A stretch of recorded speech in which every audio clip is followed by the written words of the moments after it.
Hi friends, மீண்டும் உங்கள் யோகி. Think think think, யோசி யோசி யோசி. இன்றைக்கி நம்ம பார்க்க போகிற விஷயம் பார்த்தீங்கன்னா, அமெரிக்காவை யார் கண்டுபிடிச்சது? ஆமாம், கொலம்பஸ். வாஸ்கோடகாமா கண்டுபிடிச்சது இந்தியாவை.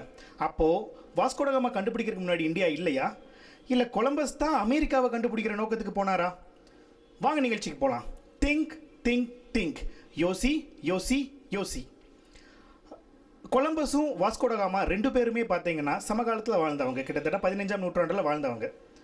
வாஸ்கோடகாமா என்ன பண்ணார்? இந்தியாவை தேடி தான் அவரோட பயணத்தை துவங்கணும் விஷயம் இருக்குது. அதாவது அவருக்கு கடல்னா கொஞ்சம் பயம். எப்பொழுதுமே பார்த்தீங்கன்னா கரை கண்ணுக்கு தெரிகிற மாதிரி இடத்துல தான் அவர் போயிட்டே இருப்பார். அப்படி போகும்போது யூரோப்பில் அவருக்கு வந்த வழி ஆஃப்ரிக்கா வழியாக.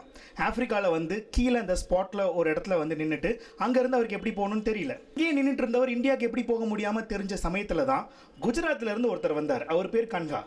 அந்த காலத்திலே நம்ம ஆளுங்க அங்கேருந்து அமெரிக்கா, ஆஃப்ரிக்கா எல்லா இடத்துக்கும் வணிகம் பண்ணிட்டு இருந்தாங்க அவங்க. அப்படி அங்கேருந்து வணிகம் பண்ண வந்தவர் தான் கன்ஹா. அவர் இவரை கேட்டார், என்ன சார் இங்கே நின்றுருக்கீங்க அப்படின்னு கேட்டதுக்கு அவர் சொன்னது, நான் இந்தியாவுக்கு போகணும், வாங்க கூட்டிகிட்டு போகிறேன்னு சொன்னார். அப்படி போய் இந்தியாவுக்கு 1498 20 மேலே தான் இந்தியா வாஸ்கோடகாமா முதல்ல அடைஞ்சார். இப்போ நம்ம கொலம்பஸ்க்கு வருவோம். கொலம்பஸும் இந்தியாவை தேடி தான் போனார். என்ன, வாஸ்கோடகாமா இந்த சைடு போனால் கொலம்பஸ் ஆப்போசிட் சைடில் போனார்.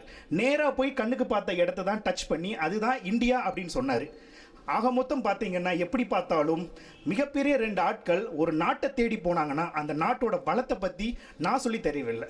மீண்டும் நாளைக்கு உங்களுக்கு இன்னொரு புதிய விஷயத்தோடு வருகிறேன்.